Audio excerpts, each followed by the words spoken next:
Luciano, tout simplement une analyse de ce match. C'était mal parti avec un but strasbourgeois, puis grosse réaction de vos joueurs. Un bon match offensivement. Hein. On voit que les gars ils commencent à prendre un peu de confiance. On conserve un peu mieux le palais. On tente des choses. Voilà, une première ligne qui s'est bien trouvée, surtout au premier tiers. Il marque 4 buts des 6.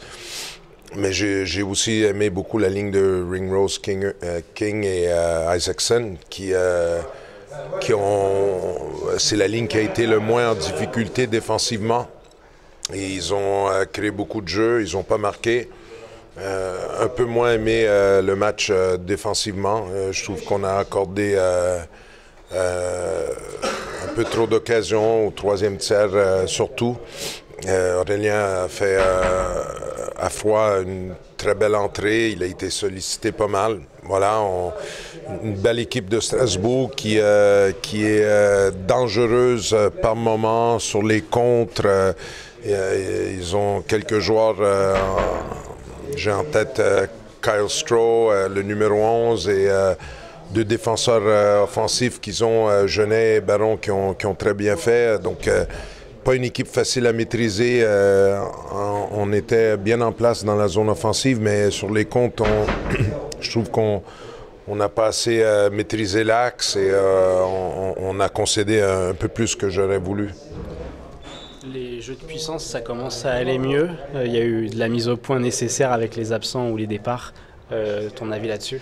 Oui, finalement, on marque un but en supériorité, mais il ne faut pas trop se fixer sur le résultat, sur les buts. On a eu pas mal de succès à rentrer dans la zone et on a installé le power play beaucoup. On a eu des tirs, des occasions.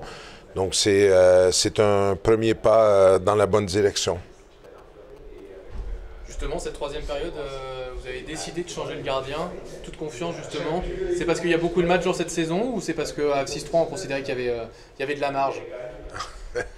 Non. J'avais les fesses assez serrées au troisième tiers parce que on a quand même concédé. Clément Fouquerel, il est sorti sur une blessure. Donc, on a décidé, avec l'avis du kiné et du médecin, de ne pas prendre de risques. Et c'est pour ça qu'on a envoyé Aurélien. Comment on explique justement ce troisième tiers où vos joueurs semblent éteints d'un coup? Je sais pas. On a une avance de 3 buts, donc il y a peut-être un petit peu moins de concentration. Surtout sans le puck. Je ne nous ai pas trouvé très très bon sans le palais. On a concédé, comme j'ai dit, beaucoup d'espace. On a concédé des occasions. Voilà, aujourd'hui, on regarde le classement et tout d'un coup, on voit que Gap, c'est l'équipe qui a marqué le plus en France, 12 buts. Quand on disait que défensivement on était à pointe, mais que c'était offensivement qu'on avait de la difficulté, et là on se retrouve avec une équipe notre équipe, c'est celle qui a marqué le plus de buts. Voilà, mais il faut être concentré sur le jeu sans le palais. Pour moi, ça c'est la base et il y a un petit peu mieux à faire là-dessus. On va voir la vidéo, on va travailler dessus. Vendredi, on aura un gros test à Angers, donc voilà, il va falloir qu'on soit un peu plus hermétique sans le puck. Luciano, Rouen et Angers sont défaits à domicile ce soir. Nice est leader.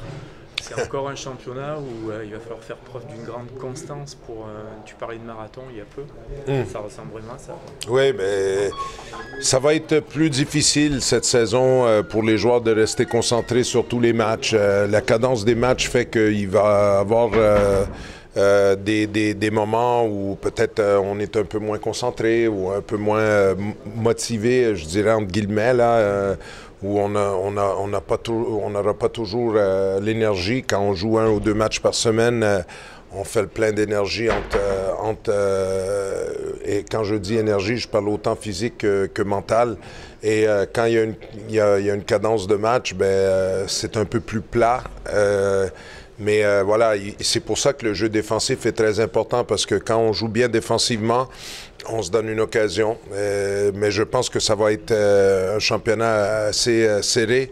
On a vu deux équipes, les deux dernières équipes qui ici à Gap, là, aujourd'hui et vendredi, c'est Strasbourg et Dijon. Si on regarde le classement, ils sont tous les deux dans le bas de classement, mais ça reste des équipes extrêmement dangereuses. Et voilà, ça va être... le marathon, il est ça, c'est d'avoir une certaine constance déjà défensivement pour être dans tous les matchs.